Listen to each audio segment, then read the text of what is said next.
Je comprends l'amertume de Jerry Tama.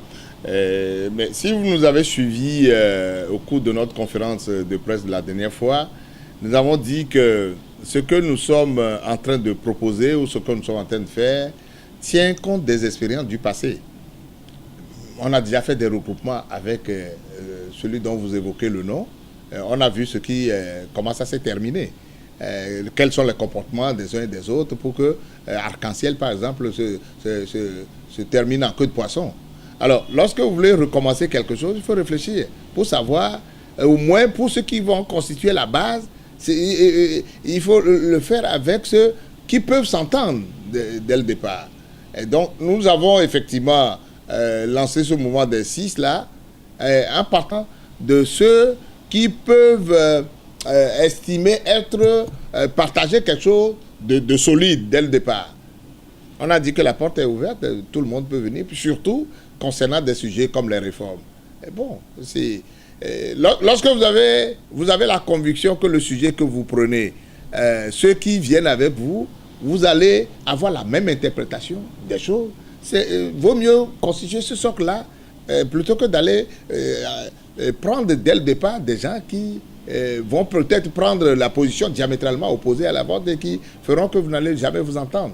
Vous avez vu sur les réformes, là, ses propos, tels qu'il a pris la chose au départ. Imaginez qu'on le fasse venir, la synthèse que nous avons présentée la dernière fois, il serait parmi nous, on ne parviendrait jamais à cette conclusion-là. Parce que nous avons une certaine autre façon de voir le problème. Il en a une autre, mais nous, on ne peut pas le condamner. Mais nous disons, lorsque vous sondez, vous consultez les gens, vous avez tenu compte de leur passé, les propos, la probabilité de réaction par rapport à un sujet donné. C'est ça qui fait que nous avons estimé que tout en ne fermant pas la porte à d'autres, il faut mettre au moins comme un pilier de départ des gens qui sont à même de s'entendre rapidement sur un certain nombre de sujets. Parce que aller mettre un sujet sur la table et mettre des années pour finalement ne pas vous entendre, et si vous devez être 20 et que vous ne vous entendez pas et vous séparez, il vaut mieux mettre 4 ou 5 au départ en disant au moins les 4 ou 5 là se sont entendus et tout en demandant aux autres de réfléchir plus sérieusement. Donc, ce qu'il dit, oui, le chef de file de l'opposition, c'est sa mission de regrouper l'opposition. C'est ça. Lorsqu'on parle de chef de file de l'opposition, c'est à lui de rassembler tous ceux qui sont, selon lui, de l'opposition. Alors, maintenant, si à un moment donné, sur des sujets donnés, lui, il ne fait pas la démarche, si certains pensent qu'on peut créer un cadre de rassemblement pour lui faciliter la tâche, vaut mieux que tout le monde apporte ce qu'il peut apporter pour faciliter la tâche au regroupement demain. Le chef de l'opposition, c'est vrai, c'est un homme, mais il peut avoir des manquements et il peut avoir des insuffisances. Alors, on ne va pas croiser les bras en disant oui, mais le chef de l'opposition ne l'a pas fait, donc par conséquent, nous restons tous et nous regardons l'avenir de manière passive. On ne peut pas le faire comme ça.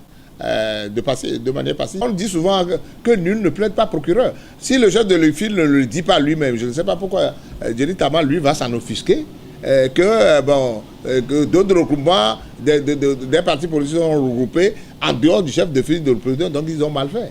Ce n'est pas parce que ce n'est pas l'initiative du chef de file de l'opposition qu'on nous dirait aujourd'hui qu'on a mal fait de nous retrouver sur le sujet des réformes et de la décentralisation. Nous avons décidé justement de faire ce regroupement-là.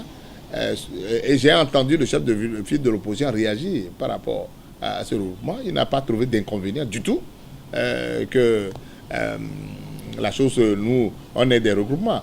Parce que ce qui est déplorable parfois, c'est les mêmes acteurs politiques, sous prétexte que, c'est X ou Y qui a pris l'initiative, qui torpille parfois ce que nous faisons nous-mêmes.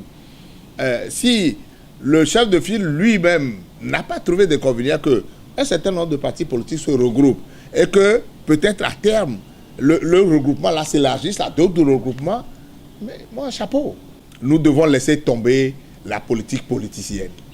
La politique politicienne de calcul, parce que moi je suis positionné ailleurs, je dois tout faire pour que ce que l'autre fait, je dois le torpiller. Nous avons utilisé tout ça là dans le passé pendant des années, ça n'a rien donné. C'est pour ça que moi je continue à m'évertuer, à me dire que ce que nous devons faire aujourd'hui doit être débarrassé de tous ces calculs stupides. En réalité, il n'y a pas autre méthode aujourd'hui que nous proposons que d'aller au regroupement. Même si c'est difficile, il faut tout faire pour aller au regroupement. Alors, les gens parlent d'amour, les gens parlent d'amitié, mais tout ça en ayant des comportements totalement aux antipodes de l'expression de l'amour. Nous avons privilégié le comportement partisan d'individus au détriment de l'objectif commun. C'est ce qui a fait que pendant des années, nous avons tourné à rond.